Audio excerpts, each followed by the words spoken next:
Hello, welcome to another episode of Wisdom Personified, Conversations with Dudu Msomi.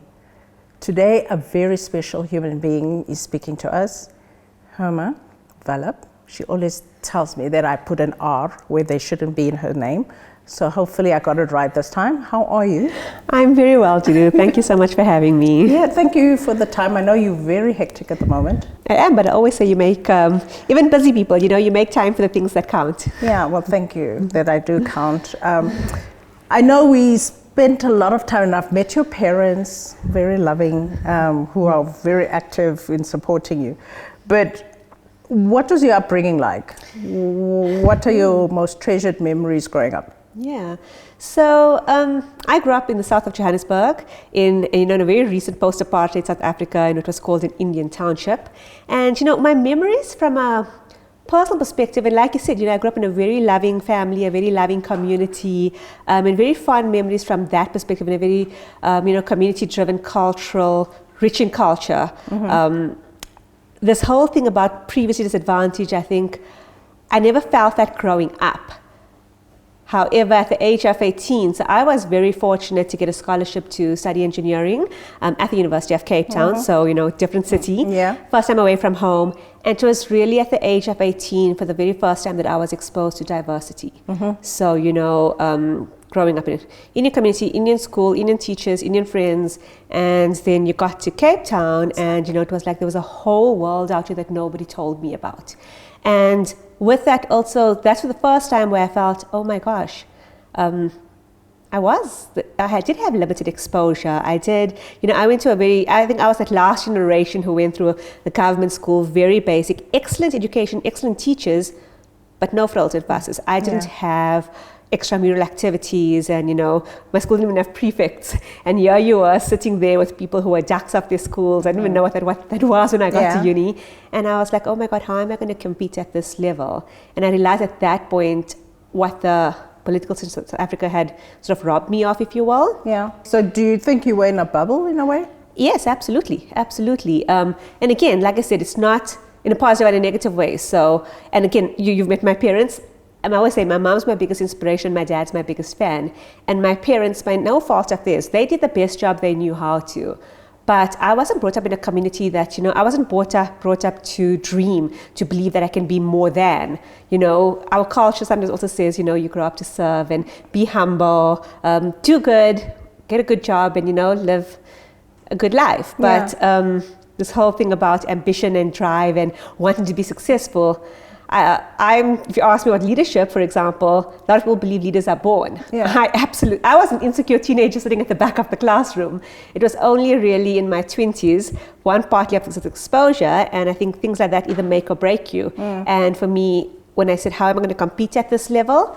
I could have cowered and ran away, but I feel like hopefully I've risen to the challenge. And because I saw what disparity there was, I was like, what can I do about it? Yeah. And I think the leader within me was then born in my 20s, and that's where... Because it's inspired by the circumstance. But I mean, it's interesting you use the word ambition. Mm-hmm. I mean, that's one of the first things. I mean, when I was like thinking about our relationship, your energy is very ambitious. Where did that come from? Pain and anger and frustration. I say it a bit facetiously, but it's true, right? So even I've worked in the bigger gender parity space for the better half of the last 2 decades almost. And it was just really born out of just being so frustrated at how unjust the world is. You can be the best at what you do. You can be smart, you can work hard. And sometimes just because you don't look the part, you don't look what people expect you to look like, things are stacked up against you. And for me, ambition is sort of what it manifests as, but my why is, rooted at you can either sit back and complain about a problem or you can do something about it. And you're very good at doing things about things. That I know. So when we're talking about wisdom versus intelligence, what do you think wisdom is as opposed to intelligence? So one of my favorite quotes, and I'm sure you've heard this one before, but knowledge or intelligence is knowing that a tomato is a fruit. Okay. Wisdom is knowing not to put it in a fruit salad. And I think for me that just encompasses everything, right? And again, I came from... You sure we can't put a tomato in a fruit salad? Well, let's do this with fusion, anything goes. Yeah. But it's just that, right? So especially coming from, again, a background I did where I had very strong academics, and intelligence is important, right? But this whole thing about book smart versus street smart, about relationships, people, empathy, all of that for me is embedded in wisdom. Intelligence and knowledge also important for sure, no doubt, right? But it's very black and white. And I think in the world we live in, where there's such an information overload, sources and this whole fake news, it's not so many different personalities in a COVID world where it's quite, virtual, and there's not always interactions with people as well, right? Intelligence is for me two-dimensional, if you will. Yeah. Wisdom is three-dimensional, four-dimensional, what goes beyond. Wow. So understanding the depth beyond it. And for me, it's really important in how we bring that to life and how we build it into the way we walk through our lives on a daily basis. And you walk a lot within WomHub. You're the founder, you're the co-founder, and you're the CEO. What does WomHub do? So WomHub is today positioned as a boutique incubator, accelerator, and actually the very first female-only co-working space for women in STEM in Africa. And so this is where we're sitting today, right? Yeah. And I say today it's positioned as that because, as you know, dreams aren't built overnight. And it's a culmination of a 15 to 16 year journey. I first started WomEng, which is the non-profit subsidiary of WomHub, but WomEng actually came first. And WomEng, like I said, born out of frustration and passion, because being a woman in engineering myself, Nadia and I, my co-founder, who I'm sure I'll tell you a lot about as well, same thing, sit back and complain about a problem or do something about it. As engineering students, female engineering students, engineering is hard enough as it is. And when you have all these other layers compounded, it just makes the challenges so much more emphasized. And we're like, it shouldn't be this hard. And more importantly, those women coming after us should not have to face the same challenges we faced. And what started out very much as a passion project, just to sort of think about where do we as female engineers go when we graduate, has 15 years later really become a global social enterprise that works at every step of the engineering talent pipeline. So from girls as young as 6 years old, primary school, high school, early stage university, late stage university, graduate programs, all the way through to the workplace. And it's global. I mean, it is, just yes. done stuff in Brazil and other places. That's right. And even pre-COVID, we are just telling the numbers. So WomEng based out of South Africa, but have run programs in 22 countries in the world pre-COVID. Strong focus on Africa. And, as I talk about talent pipeline, we started doing a lot more in the innovation entrepreneurship space. And that's why about 5 years ago, spun out of WomEng to start WomHub, which then took the innovation entrepreneurial part of WomEng and actually scale that to work more with female founders, still in the bigger STEM space, which we define as science, technology, engineering, and manufacturing, rather than the traditional mathematics. Well, I attended one of your classes, the cybersecurity. Yes, that's right. So that was fun. So always trying to improve trailblaze female beyond. entrepreneurs. That's just good. Absolutely. And sort of Nadia's excellence at this is really around the future of work, right? So what's the next thing and how do we prepare women to get there? Because oftentimes we either forget the forgotten demographic.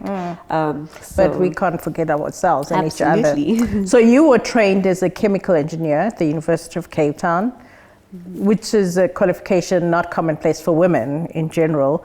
But what attracted you to that specialization in particular, and how has that training influenced the way you think and do things as an entrepreneur? Absolutely. So, I spoke about WomEng and the type of programs we run. Part of college, which is our high school program at WomEng, was born out of the fact that I got into engineering for all the wrong reasons. So like I told about my background, and I was studying in schooling in Lenasia, and very basic education. At that time, I just did 6 subjects. I didn't even know a 7th subject was an option or add maths was a thing. No, very commonplace now. And I just remember thinking I knew what I didn't want to do. My mom and my sister were both in finance, and I'm like, I don't want to do what they do. I want to be different. I didn't want to do medicine because I didn't want to study for 6 years of my life. I ended up doing my postgrad, my master's, so that happened anyway, plus some more. And I was good at maths and science, and I just happened to meet a friend's friend along the way who was an engineer, and he said to me, well, if you're good at maths and science and you enjoy this problem solving puzzle thing, maybe do engineering. And then, like I said, I'd seen a call out for bursaries and scholarships, and I'd applied to Sasol. And because I got the scholarship, Sasol essentially said to me, you could do industrial engineering at Wits or chemical engineering in Cape Town at UCT. And I was like, I want to go to Cape Town. Far from home, is that the reason here? And so again, all the wrong reasons, but honestly, I am so grateful. They say you don't know what you don't know, and I didn't know just how much I was going to love it. I thrived. I really did enjoy practicing as an engineer. I did go on and work in the oil and gas space for about 6 years. And even today, even when I left industry to follow my passion and grow WomEng and subsequently WomHub, I don't practice as a technical engineer today, but I always say I use my engineering brain every day. Engineers, by definition, are problem solvers, right? And my accounting friends don't like when I say this, but I always say an engineer can become an accountant, but an accountant can't become an engineer. It's just one of the most versatile qualifications, right? You can apply it to almost every discipline, industry, types of work as an entrepreneur. I mean, a large part of the way WomEng and WomHub was designed, but Nadia is an engineer as well, and I think the mindset we bring to it is also been one of our unique selling propositions. It's programs designed by engineers for engineers. It's one of our experiences, again, our frustrations, and I think that is something that's quite special for us. Now that you talk about unique value proposition, what is your unique value proposition? As a person, yeah. Geez, my relentless drive to really, like I said, just ambitiously, as the adjective you use, but change the world, right? Again, if you asked me if someone told me 15 years ago that this is where I would be, I would have laughed it off. I would have been like, not possible, right? But there's a fire within me that, and it's a good and a bad thing, because again, Nadia and my team always say, I continue to move the goalposts. Every time we reach a milestone, I'm like, okay, let's go further. And I think for me, it's not even about me, but I want to know that the work I'm doing today will leave a legacy and make an impact tomorrow. And I think for me, and that's not unique, and there's a lot of people who exist like that, but I think what I've been able to convert that and how that manifests through the different organizations has been quite unique, perhaps. Yeah. And like sometimes we're so focused on moving forward that we don't always take a step to look back. But if I look back today, I've essentially created a whole ecosystem supporting girls and women from, awareness and breaking stereotypes at early stage, employability at leadership going into qualifications and employing in the workplace, but also owning the space as entrepreneurs and founders through WomHub. And my next step in the journey now is raising my first fund so that I can attack the challenge of access to capital that women face. Yeah. And how's that going? It's just started, but very excited. The fund is called 535 Ventures. And same thing, one of the big reasons why I believe there's just not enough capital going to women is because there aren't enough women at the decision-making tables. Not enough female fund managers, not enough females on investment committees. And until that changes, we're not going to see fast enough trajectories. So I'm now on a journey raising my first fund as a first-time female fund manager. It's a pan. You'll do well. I hope so. I hope so. You have to walk your talk, right? Yeah, and you do. But with this energy of ambition that you have, I know that you kind of had a personal pain from divorce, especially you like winning at everything, I think. And I think you have the best of intentions when you go into things, and there's no way you didn't go into that not wanting it to last. But how did it shake your self-confidence? Yeah. And especially when you talk ambition, because it's sometimes in society, it seems like it's a bad thing for a woman to be ambitious. so that we then don't follow our dreams, because then we will not be able to have a partner. What's your view around that?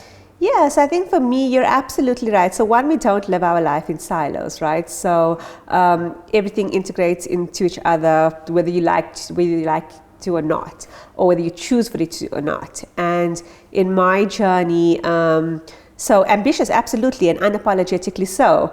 Wanting to win at everything, not as important, but for me, it's more important that I know I always give my best to everything, right? I don't know how to do things half-heartedly. I'm either all in or otherwise it's on the periphery. And then when it came to relationships, first of all, I was never that girl who dreamt about her wedding from the time she was 5 years old. But absolutely, when I hit I was in my 30s, and at the time I thought, okay, I've waited, I'm mature, and I'm making the right decisions. And at the time, Women's was already a good 8 years old. I was working in the oil and gas space, like I said, both here and in Germany. Had a thriving career, had built some investments, and financially stable, all those good things that society tells, I won't say one, but it's actually that society tells men they should be. And absolutely met a partner who, of course, falls in love with you because you're all of that, right? Because you're different, I'm not quite conventional. I think anybody who meets me knows that. And unfortunately, sometimes the very things that make you attractive are the things that work against you. And I say this probably out of a place of being scarred and hurt, but society almost wants women to be what I call moderately successful. So be successful enough, but just stay in your lane. Don't make me feel uncomfortable. Exactly, yeah. Mm-hmm. And I think in my case, unfortunately, it was really hard at the time. It's been 7 years, so I talk about it a bit more openly now. But if I tell you it broke me, for 3 years I completely shut down, because I was fell in love with what I believed was, also a very successful A-type, ambitious person who I looked up to. I think I'm always attracted. So to your point about winning, put me in a boardroom and I'll eat you alive, right? But in a relationship, I don't want to be the powerhouse. I don't necessarily want that. And whatever it was, fell in love with that.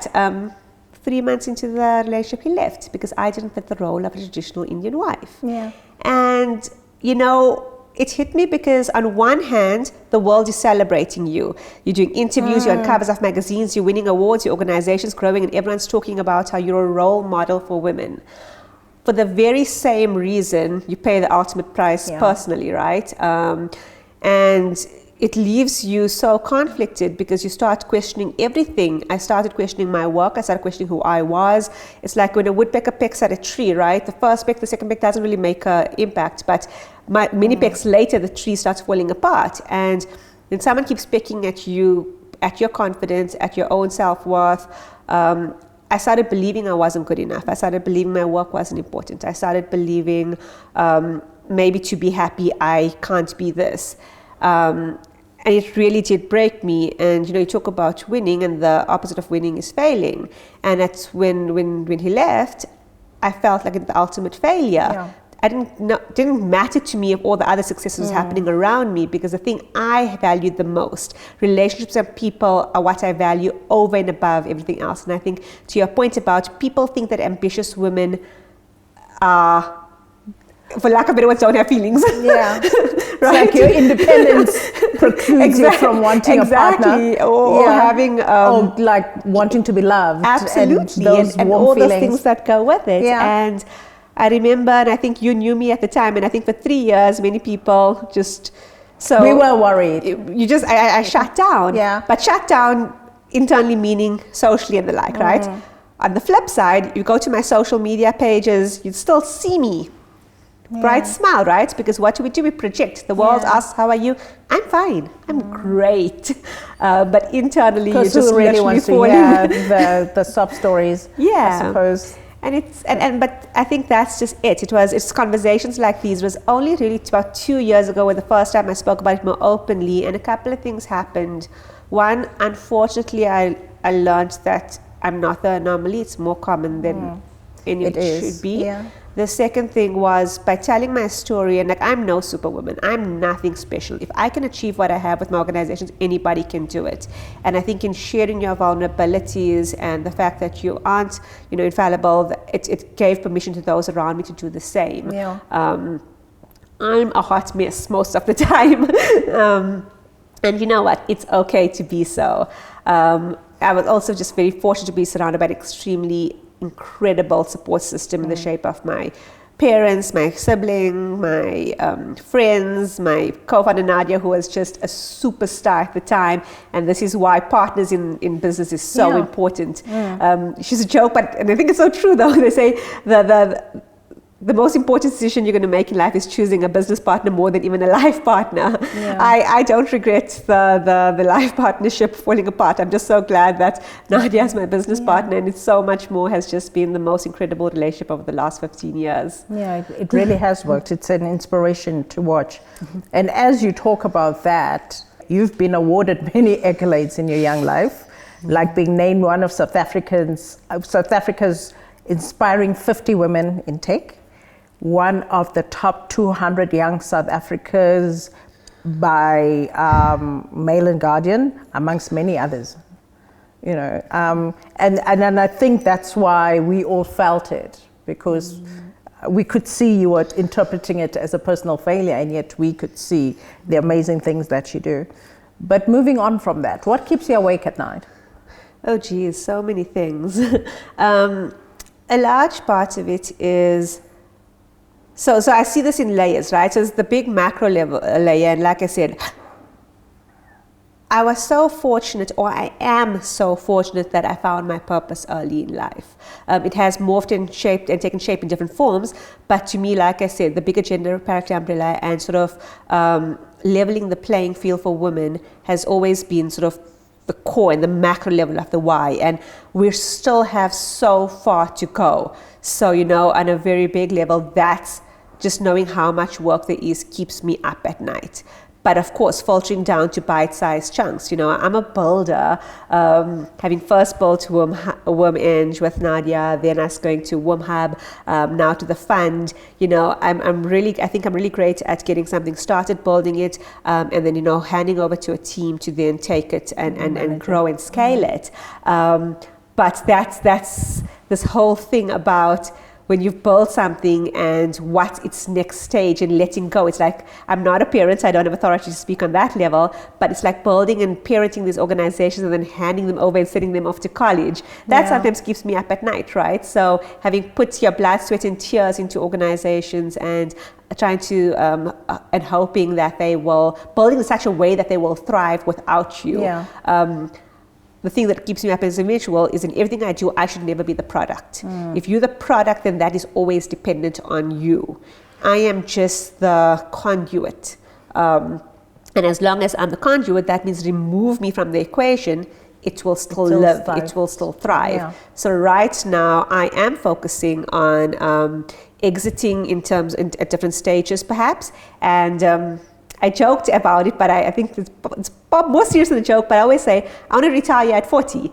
Not retire, and I don't think I'm ever not going to work, but I don't want to ever be working because I have to, and that whole thing about building organizations, worrying about where the next paycheck is going to come from, ensuring your staff's okay. I want to know that, in a couple of years' time, let's talk to legacy again, but I'm working because I want to and not because I have to. I love what I do. I absolutely do. So I think I'll continue working by choice for a very long time. You'll find other things to do, I'm sure. But my goal is to make sure that, you shouldn't be, I've hustled for the better part of my 30s, and what is that working towards? I just want to be able to invest in other female businesses. I want to be able to be that mentor. MBA. And I'm finishing my MBA, exactly. I want to study, but that's just it. So you're doing all those things. Like, I want to study. I realize I am a nerd at heart. I do love studying as much as I push and scream about it. I want to study. I want to be that enabler for other businesses, for other women. I really want to spend the next couple of years being an activator. I'm an operator at the moment, and I want to move from being an operator to an activator. something we need to delve into more another time. Just before we close, what's still on your bucket list to do? Jeez, retire at 40. That's a big one. It's, so there's the more, I say superficial lightly, but of course I'm a traveler. I must say I've enjoyed being grounded during COVID. I did 53 flights in 2019, all long haul. Yeah. So this was a stark change for me. I do have a travel bucket list socially. But I think for me, that's a great question. More than bucket list, the thing that I want to do other than anything, because everything we've spoken about has always been part of the bigger work or professional spectrum, because for me, my work, it's the same, but there's something that I'm very passionate about is animals. And in my later life, I absolutely would love to own an animal sanctuary, a rescue sanctuary for animals, yes, domestic animals like dogs and cats, but perhaps wild animals from a sanctuary protection, conservation space. That's an interesting one. So I think that's something that I just haven't had time to focus on because of all this other stuff I'm doing. Well, it's a stepping stone towards that. So in closing, if this was the last conversation, what wisdom would you like to leave us with? It sounds so simple, but it's something I've struggled with the most, is knowing your own self-worth. And I think, again, Nadia, she really is such a strong force in my life. And she says this to me, and I'm going to say to everybody else, is own your awesome. And again, I think for women especially, we don't give ourselves enough credit. We don't own our awesome. And it's only when you have that inner self-worth that others around you will really hold you worthy too.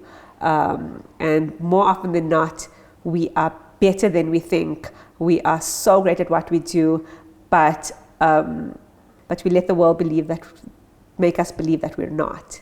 And I know it was one of my biggest Achilles heels. It still is. I'm on a journey. It's not something that you fix overnight.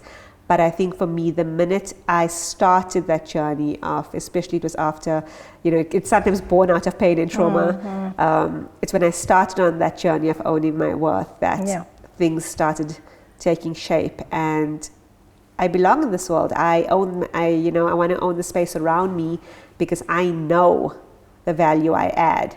And I'm grateful that I'm on that journey. But also I think the pain you've been through has kind of balanced you, which is why we're having this conversation. Because I think you've gone through this and you're very intelligent, but there's this wisdom that is bubbling up.